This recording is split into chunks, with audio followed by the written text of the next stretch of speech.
தங்கம் விலை சவரனுக்கு 400 ரூபாய் உயர்ந்தது. சென்னையில் ஆபரண தங்கம் ஒரு சவரன் 99,200 ரூபாய்க்கு விற்பனை.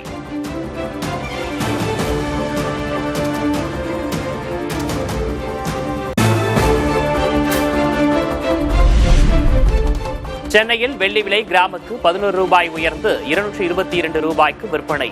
1 கிலோ வெள்ளி 2,22,000 ரூபாயாக உயர்வு.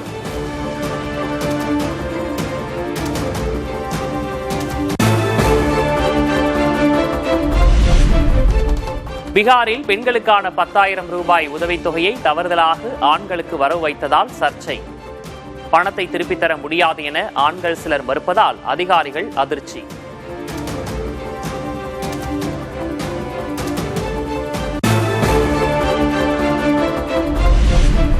நாடு முழுவதும் முட்டைகளின் தரத்தை ஆய்வு செய்ய இந்திய உணவு பாதுகாப்பு மற்றும் தர நிர்ணய ஆணையம் உத்தரவு.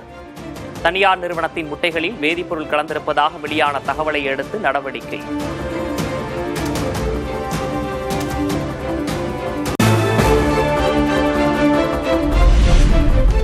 ஓசூரில் ரசாயன முறையில் பழுக்க வைக்கப்பட்ட 280 கிலோ வாழைப்பழங்கள் பறிமுதல். வியாபாரிகளுக்கு அபராதம் விதித்த உணவு பாதுகாப்புத்துறை அதிகாரிகள்.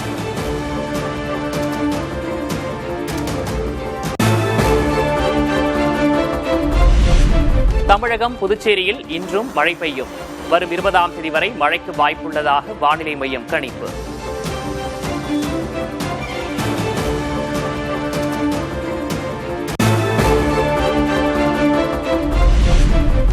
தமிழகத்தின் பல்வேறு பகுதிகளில் பரவலாக மழை. விழுப்புரம், புதுக்கோட்டை, தேனி, திருச்செந்தூரில் மழையால் குளிர்ந்த மண்.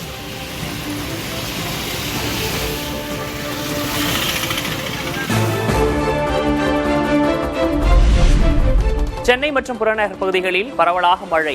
ஓரிரு இடங்களில் இன்றும் மழை பெய்யக்கூடும் என வானிலை மையம் கணிப்பு.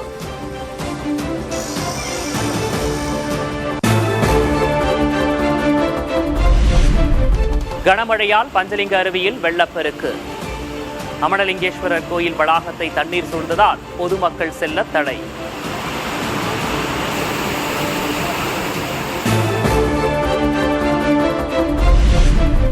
மழை காரணமாக பொள்ளாச்சி அடுத்த ஆழியார் கவியருவிக்கு நீர்வரத்து அதிகரிப்பு. சுற்றுலா பயணிகள் குளிக்க தடை விதிப்பு.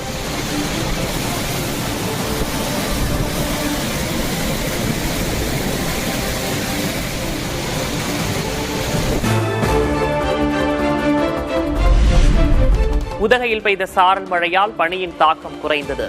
வெப்பநிலை 3 டிகிரியிலிருந்து 13 டிகிரி செல்சியஸாக உயர்ந்ததால் நீர் அருவியாகும் ரம்மியமான காட்சி.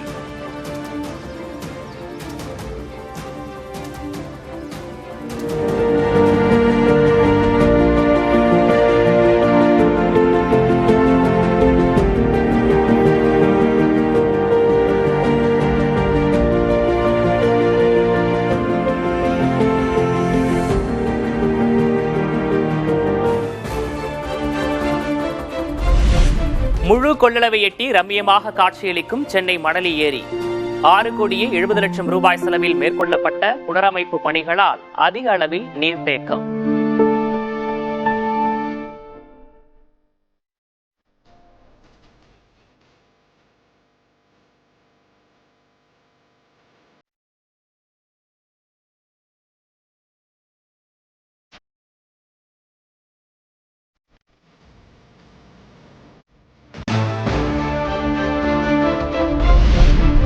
சென்னையில் செல்ல பிராணிகளுக்கு உரிமம் பெறாதவர்களுக்கு அபராதம் விதிக்கும் மாநகராட்சி அதிகாரிகள்.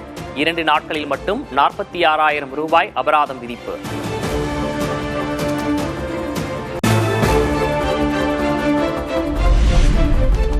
குடியரசுத் தலைவர் திரௌபதி முர்மு இன்று வேலூர் வருகை. ஸ்ரீபுரம் தங்க கோயிலுக்கு செல்வதையொட்டி பாதுகாப்பு அதிகரிப்பு.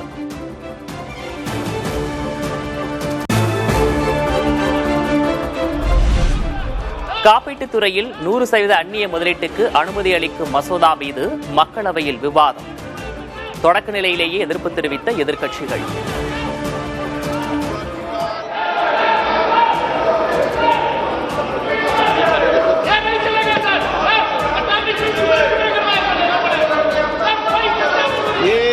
आफ्टर क्वेश्चन में जब इंट्रोड्यूस हो जब विरोध कर लेना, ठीक है।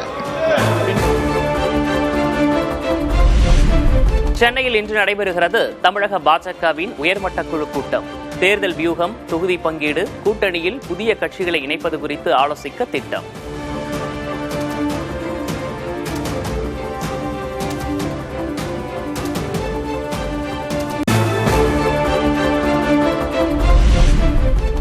நூறு நாள் வேலை திட்ட பெயர் மாற்றத்தை கண்டித்து காங்கிரஸ் சார்பில் இன்று போராட்டம். நாடு தழுவிய போராட்டத்திற்கு ஏற்பாடு.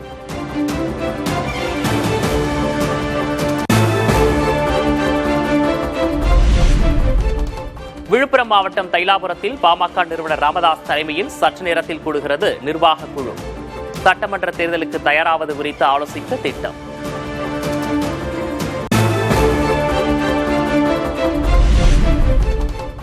சாதிவாரி கணக்கெடுப்பு நடத்த கோரி சென்னையில் அன்புமணி தலைமையில் பாமகவினர் சற்று நேரத்தில் ஆர்ப்பாட்டம். அதிமுக, தவிக உள்ளிட்ட கட்சிகள் பங்கேற்குமா என அரசியல் வட்டாரத்தின் எதிர்பார்ப்பு.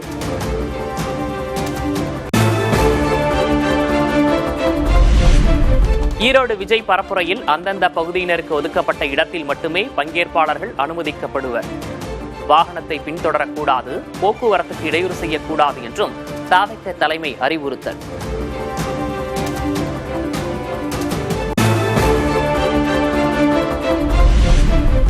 சிறுபான்மை மக்களுக்காக பேசும் விஜய் பெரும்பான்மை மக்களுக்காக பேசாதது ஏன்? திருப்பரங்குன்றம் விவகாரத்தில் அண்ணாமலை கேள்வி.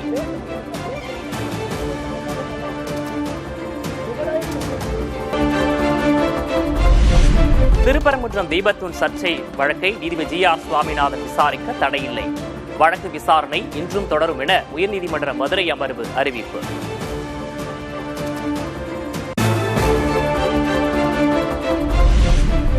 சபரிமலை ஐயப்பன் கோயிலில் நிரம்பி வழியும் பக்தர்கள் கூட்டம்.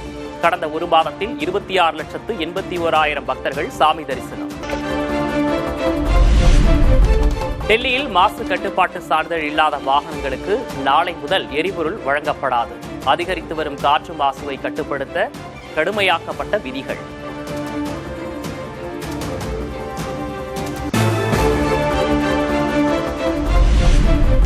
எத்தோப்பியா சென்ற பிரதமர் மோடி அந்நாட்டு பிரதமர் அபிய் அகமதுவை சந்தித்து பேச்சுவார்த்தை. இந்தியாவில் எத்தோப்பிய மாணவர்களுக்கான உதவித்தொகையை இரட்டிப்பாக்க முடிவு செய்திருப்பதாக பிரதமர் மோடி பேச்சு.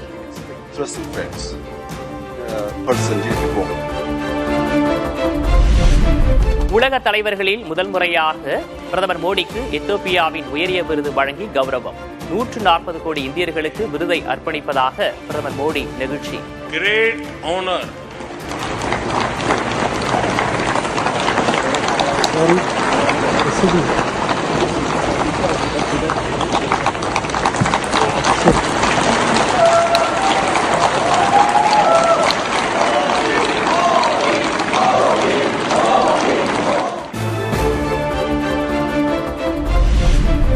இந்தோனேஷியாவின் மத்திய அச்சே பகுதியில் கொட்டிய கனமழை. ஆற்று வெள்ளத்தில் பாலம் அடித்துச் செல்லப்பட்டதால் போக்குவரத்து துண்டிப்பு.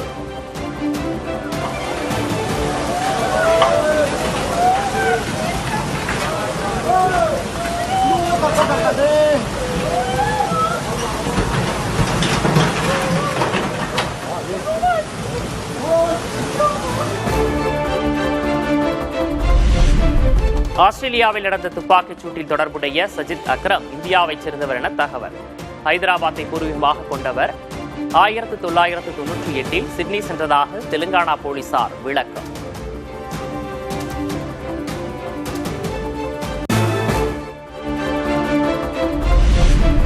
ஐபிஎல் போட்டிக்கான மினி ஏலத்தில் 77 வீரர்கள் ஏலத்தில் எடுக்கப்பட்டுள்ளதாக அறிவிப்பு. அதிகபட்சமாக 13 வீரர்களை ஏலத்தில் எடுத்த கொல்கத்தா அணி.